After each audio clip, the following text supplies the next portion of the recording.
today is another trainer named Christina, and she is holding what's called a Eurasian Eagle Owl. This owl is named Aleera. Has anyone ever seen an owl like this? Raise your hand.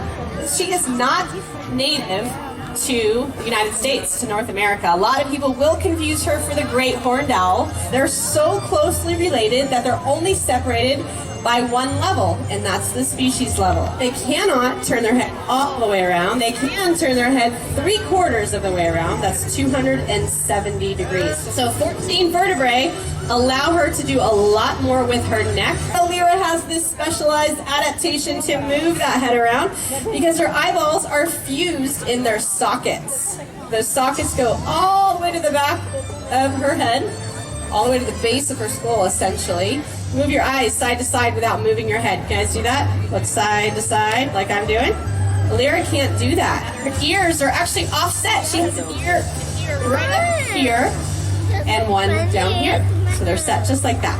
And that helps them locate exactly where their prey is making noise. Now, there's over 200 different species of owls, and not all of them are nocturnal. Some of them are what's called crepuscular, which is what Aleera is. Crepuscular is just a fancy word that means active at dawn and dusk. So Aleera is hunting and looking for her food source around dinner time, and then right before we wake up in the morning, probably around 5 a.m. They are built for one thing, and that's hunting, and they're at the top of their food chain. It's a very short food chain, though. It's basically owl, mice, brain. We feed Aleera chicks, mice, and then something called carnivore diet. The chicks and mice are all frozen and then thawed out when we need to use them. The carnivore diet is basically like hamburger meat. We make her little meatballs, and that's actually her favorite food source. Those little tufts of feathers are not her ears. Those are just feathers. And those help break up her silhouette when she's standing up against the tree. So just even more camouflage.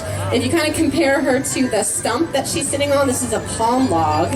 She kind of has the same coloration as that palm log, but if you look at kind of the striations in the log, those little tufts of feathers sticking up look just like the lines in the log too. So she has fringing on the leading edges of her feathers that air passes through, and that gives her that other incredible adaptation of being able to completely silently sneak up on her prey. She's just about 5 pounds, 5 pounds. She looks a lot bigger. I don't blame you for guessing some of those higher numbers.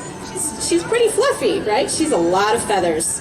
But the other thing that contributes to her being so lightweight, only weighed about 5 pounds, is the fact that she has hollow bones. Now, her bones aren't hollow like a straw, they're hollow like a sponge, so they have pockets of air. So you guys are all checking out her talons too, right? Christina's wearing a glove, that's for our protection. But Aleera is sitting very calmly on Christina because Aleera knows her. Christina is one of her main trainers, and they have a very strong relationship. And one way that we can build our relationship with them is just spending time with them, but also feeding them. And that's one of the best parts of Aleera's day, is just getting some food from her trainers. Hey, quiet.